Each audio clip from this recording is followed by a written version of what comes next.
Welcome back to Allison Customs Project Car TV. I'm Jeff Allison, and thank you for watching.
Hey guys, welcome back to Allison Customs. So I was been doing some wiring, and I filmed a bunch last night. I worked quite late into the evening, really. And at some point, the camera quit recording. Not really all that important. It was, just routing wires and cleaning stuff up. But I did decide I wanted to show you what I got done here. So the dash panel, and I made the decision I'm going to go ahead and put the two extra gauges, the oil pressure and the water temperature, in this panel.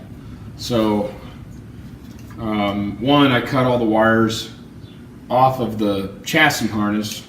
I added a couple plugs, and not only are they numbered, but they're opposite ends of the same plug, so they can't, you can plug them into each other, but you can't plug the wrong one into the wrong place, kind of thing.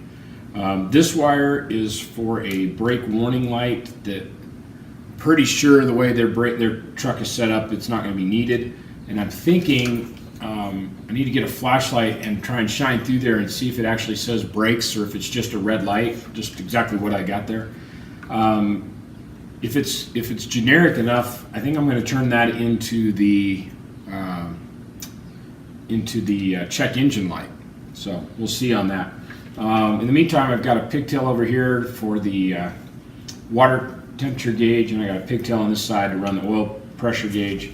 And I think because the oil pressure gauge was mechanical and I'm going to run an electric version, I'm probably going to go ahead and reorder gauges here, or order gauges.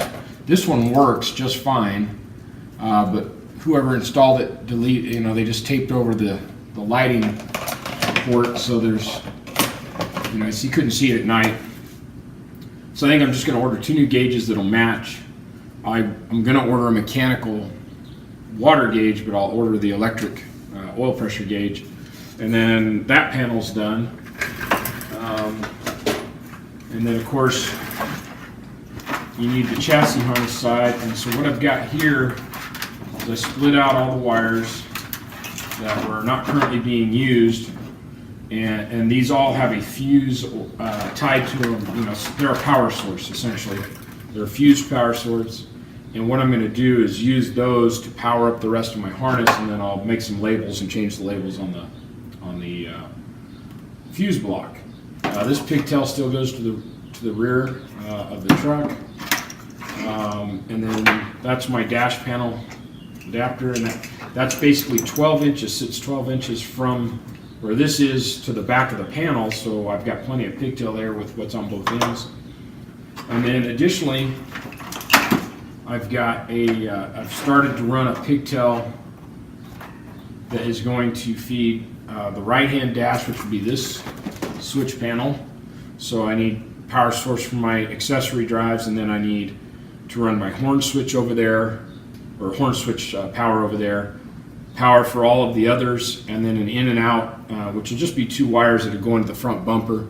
because there's actually not a winch on the truck at the time, but I know there's plans for one, so that'll go in. And then right now this harness, which is way too long, but it goes to the ignition switch on the steering column. So I pull some measurements and then end up shortening this up probably 16, 18 inches or so, and then just reinstalling the harness plug on it. I believe I have some of the metal ends.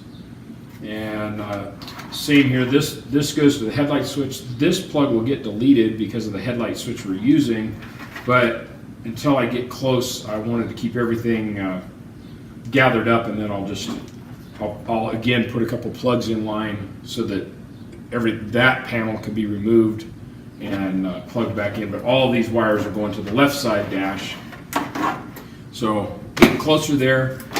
This is the dimmer switch, which was hidden up behind the brake pedal, and what I'm going to do is actually run these wires to the left side dash panel, because the headlight switch I have has a dimmer switch built in, so it's made for something, a deal like this where you've got just switches on the dash to take care of all the extra. So these wires will get run up with this left side dash harness.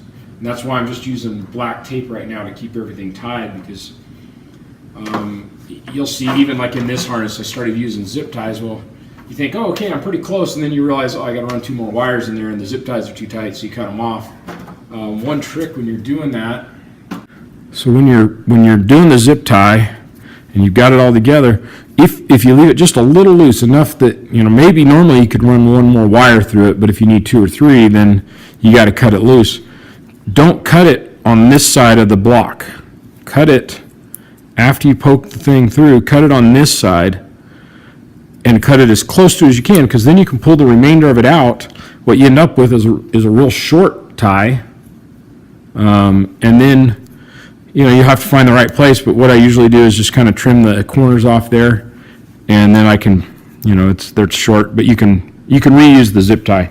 And I know that seems kind of silly, but I mean, you go through hundreds and hundreds of ties in a year, and you just start seeing the waste. And sometimes it's worth spending the extra 10 seconds to save them. Anyway, so that's where I'm at. Chassis harness, other than needing to rerun that, and I know I've got quite a few wires to run through this to get to the left panel, is pretty close to done, at least for under the hood version, or under the dashboard. One more time, I will probably, I've pulled quite a few wires out of this fuse block that go through the firewall, so I'll end up going through the firewall side and pulling off the matching wires. Then the other thing I can do is wires like for the winch, or maybe not, well, yeah, even for the winch, the horn, lighting on the front grille, or stuff that you can have up front that you don't need to run 10 gauge wire for, that you can get away running 16 gauge wire, any of that kind of stuff. And since we're using a lot of LED lights, 16 gauge wire is going to be sufficient for a lot of the stuff we're doing. In fact, most everything we're doing. And because of that, what I can do is I can come back in. I saved all of these as I pulled them out, and I can reset the tab and plug the wire back in, and then I can run from this, and I don't have to find a hole through the firewall. I can basically use the existing fuse block and just use it as my junction block, and I can go through the firewall that way. If there were a lot more ports left over, I could even do that with the fuel injection harness. Although there's some of these wires for sensors that don't play nice with a lot of heavy 12-volt stuff, because it's all unshielded. So you got to be careful with that, because the sensor wires are feeding the ECM, and you don't want goofy signals getting there. But you will see that I'll pull this back apart, and it just snaps together. You pop 2 tangs, and it pops right off. And then I've saved all the wiring that I took out. I just save it for now. If I need, a foot of red wire that's, whatever gauge, I can reuse that stuff. It's all matches then, and put it in. But that one got mostly done last night. I always get this question. I use I use Delphi GT for stuff 16 gauge and smaller, so all the way down to 20 gauge. Or I use Delphi 150 series plugs, and I get mine at Casper Electronics. You can buy a whole kit like this. I bought the kit years and years ago, and then I just get online and I order whichever ones I've used the most of. And I use a lot of these 5 and 6 pin, so I order a lot of those pretty regular. But you can order all the replacement cases from them. And then if you've got, let's see, got a couple different ones. So then this is an old Casper Electronics kit. Well, it's actually the same kit here for the 150 series. I had 2 of them at one point. Recently, I started finding that I needed a lot larger wire gauge running through stuff, so I found this same thing. It's the Delphi GT series, but now instead of a 150, it's a 280 series. Plugs are the same, but these are good all the way up to like 10 gauge wire, I believe. So when I'm starting to run a lot of 16 gauge or anything larger, then I start running these 280 series. And I get these, Casper doesn't sell a kit, so I'm just using one of their old kit boxes, but I get them from Waytech Inc., and they're online. You just get online, you know, and order all the different pins and everything. And so the plug does a lot, but with these, with the 150s, the pins are good from 20 to 16 gauge wire.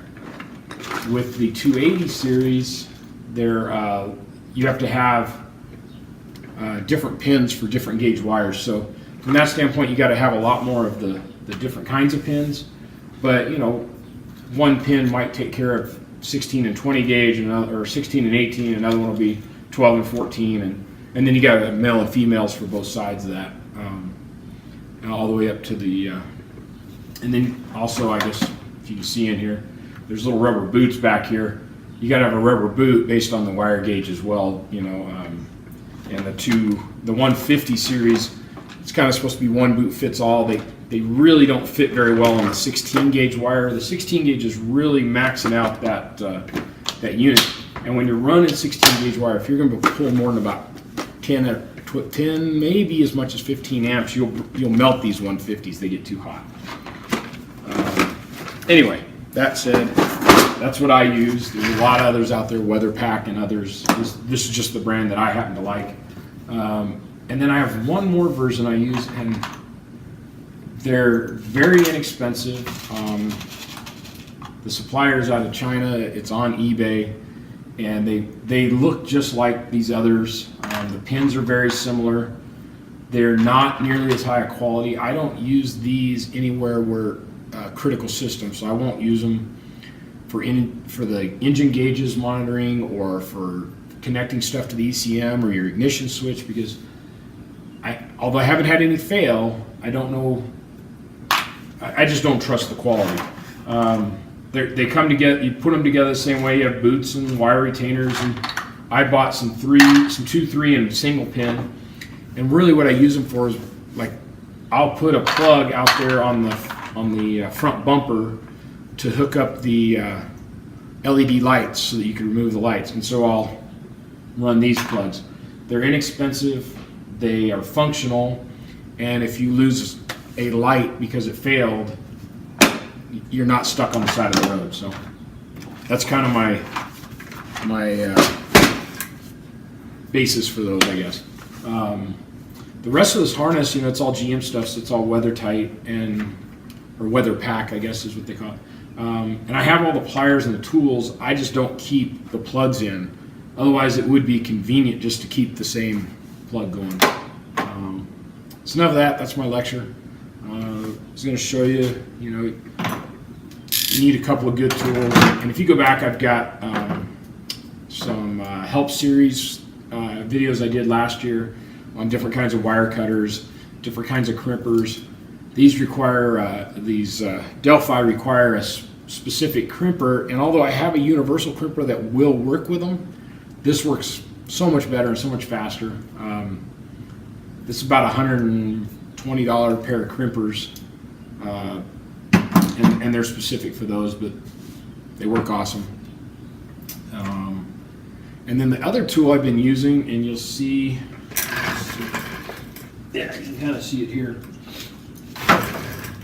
So as I finish, or think I've finished a harness, I've been adding a label, dash panel, and to me that's just the center panel. And then I add one over here, and I forgot to change the font size, so it says dash left on it. Each of the wires that I have unterminated have a little label, and it's basically this is just a really fancy label maker. The cool thing is you can plug it into your computer and you can program it to have, you can save like 1,000 different labels in there and different symbols, and then you just scroll through and you can pick them up. You can type it all in, which is what I've been doing because it's fair. I've had it for about 6 months, but I have only used it like one other time, one other project. And then real quick and simple, you open the back, you can eject, and you carry. I have different cartridges. So these cartridges are white heat shrink. This is a 3/4 inch heat shrink, and plug it in, turn it on, type in your label, and then it prints out. You know, you can tell it I want them in 1/2 inch or 3/4 inch or 3 inches long, and you get. I also have some 1/4 inch tape, so you get something that's a ground one. So like if I have an unterminated black wire that I want to verify, I put this little piece of heat shrink on, and I just make labels for stuff, and then plug them all in there, or and heat shrink them on, and then I know where my unterminated wires go. I keep quite a few different cartridges around now. This is a yellow one, and I use yellow for like making the labels for like the the fuse panel. So this is a yellow one. This one happens to be 1/2 inch. I have some 3/4 inch. And these are just flat, like you would put a label on, like every label maker we've ever seen in our lives probably. And then I have the 1/4, 3/8, 3/4, 1/2 inch heat shrink. And so this thing's really cool. It's Rhino, made by Rhino. It's Rhino 6000. They have quite a few versions. This is maybe the midline version. It had all the features I wanted without getting crazy in price. It's got a rechargeable battery in it, so I charged it a couple days ago when I started using it, and I haven't put it back on the charger again. And for right now, that's all the custom tools I've been using or anything. So I'll put links to some of this in the notes, and I'm gonna put you back on to watch. But I realize it's just wiring. It's kind of boring, but I've about got all this stuff divided out. So really, it's time to basically link this harness with the chassis harness. One of the things I want to do is, and I think I have enough fuses available, is I'd like to delete these 2 fuses that basically are just hidden in the harness somewhere. These would be, for the way I would do it, I've got, so this plugs into the computer, approximately 16 inches to the left is where the fuse block is. So, and then this is my harness for the fuel relay, the fuel pump relay. So that'll get mounted on, and they had it mounted on the outside of the truck. I'll mount it on the inside. This branch is going through a grommet in the firewall, and it's a huge hole they've cut. But I'm going to run that through there, and then the map sensor I need to test to make sure it's still functional, because they had it mounted to the firewall, something like that. And for you guys that know, when you're running these, they have to be mounted pointed down, and that's so that any moisture that comes through the vacuum tube or collects anywhere doesn't collect inside the sensor and freeze or rust or anything else. It can't collect moisture, so they're supposed to be pointed like this. So I'll test it before I install it, but and then I've got to make a little bracket to mount it. If you have enough wire, and I could cut all this and stretch the pigtail out, a very easy place to mount them is to drill 2 holes in the bottom lid of your air cleaner and bolt it to the bottom of the air cleaner behind the fuel injection unit, and then you just need a short piece of hose to go from this to the throttle body, so that you get your vacuum. If you're gonna mount this very far away, more than say a foot from your vacuum port, you really need to run some hardline or non-porous plastic. Running just strictly rubber line, you'll tend to find that it'll try and collapse over time, and you'll start it. It might be 2 years, but all of a sudden your vehicle will start running poor, and you'll trying to guess why. And typically that's where you'll find it. It's a bad vacuum line to that map sensor.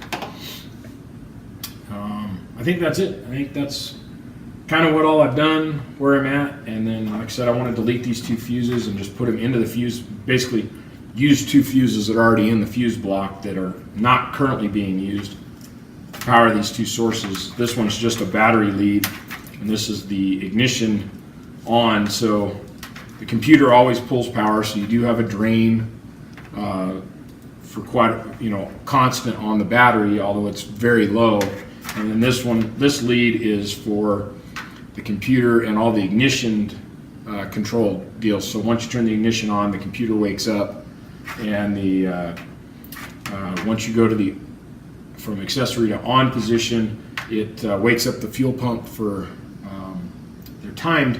So I think on this particular computer should be set up for like a 350 Chevy 5.7 liter, and so it would run for 20 seconds, and then it looks to see if you've either cranked or if the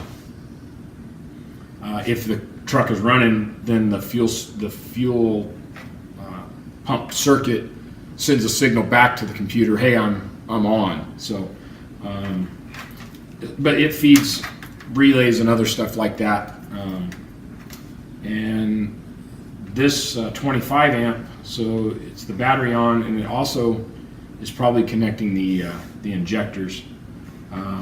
Usually you see 2 relays in one of these, which I've kind of been surprised that there aren't any.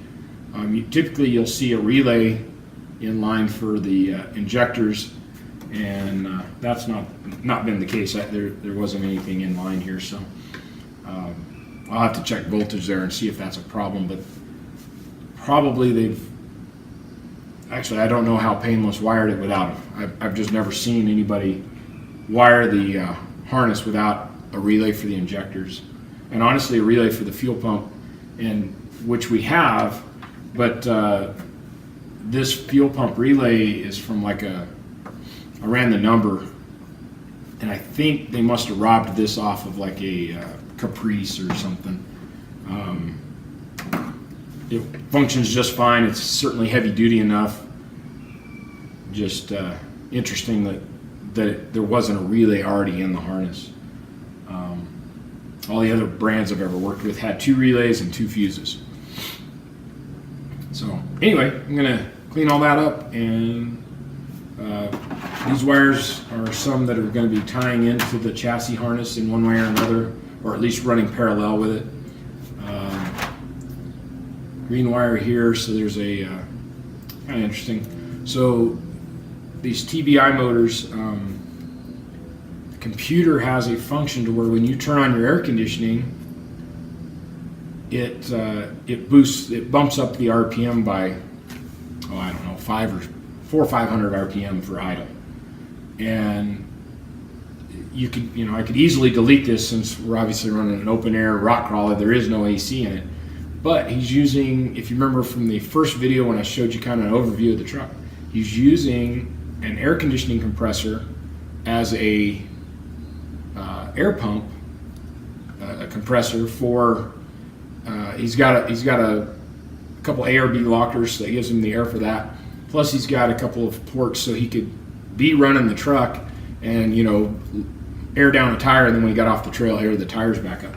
So what I'm going to do is I'm going to run this to the switch over here that I haven't decided which one's which yet, but whichever switch we're going to use for the air compressor to trigger it on, I'm also going to wire this in so that the ECM gets the 12 volt pickup when the switch is on, and then when he turns on his air compressor, the idle will kick up. The other thing is I'm going to run a second lead off of it, and I'm going to run it over here to the winch in, winch out, which we got to put a couple diodes in line so that, for those of you who don't know, a diode is just a solid state device that acts like a gate, and it allows electricity to flow one way but not the other way in a circuit. So I think I talked about that in one of my others. If this is looking for 12 volts in to feed the computer some information.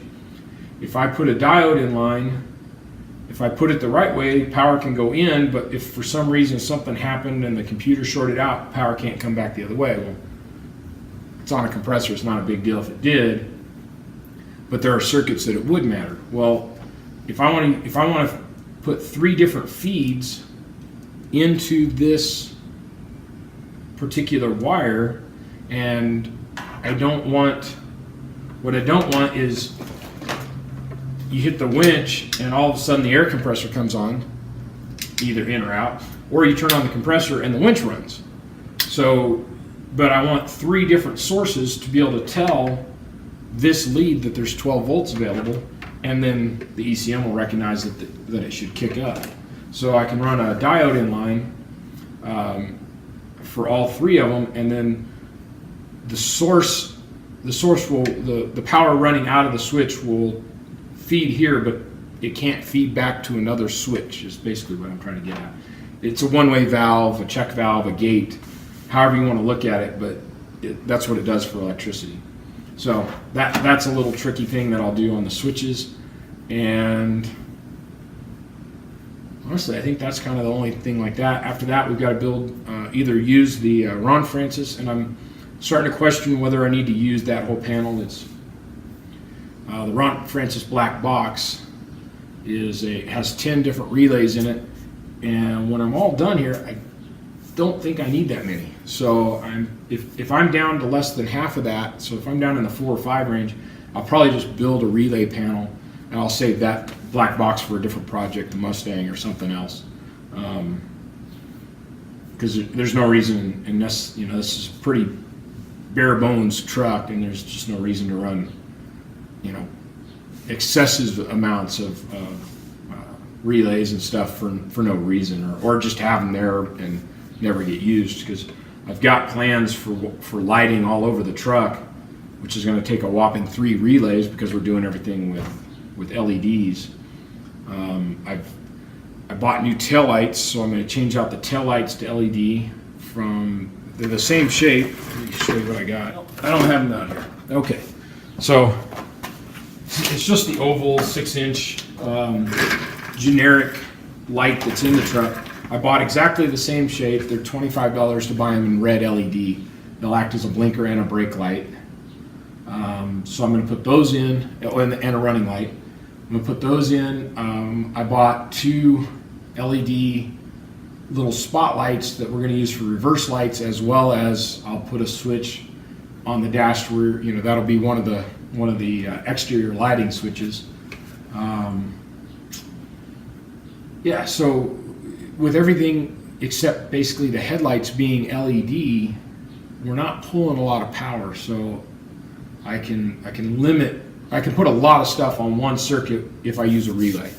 Whereas if you were starting to run a lot of KC, the old 80s style KC lights or something, they took a lot of power. Everything had to have a 30 amp relay just to keep the things running, and so you ran a lot of heavy wire a lot of places, but we'll get all that figured out. And I'm just rambling now, so you guys hang tight. I'll probably put you on time lapse here, because I'm going to turn the TV on and watch, or I'm not going to watch, but I'm going to listen to the Indy 500 running today. I'll come back whenever I get something interesting to show you. Thanks.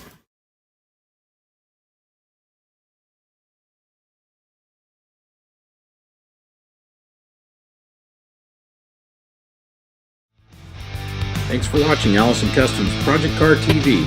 Like us on Facebook and check us out at AllisonCustomsOnline.com.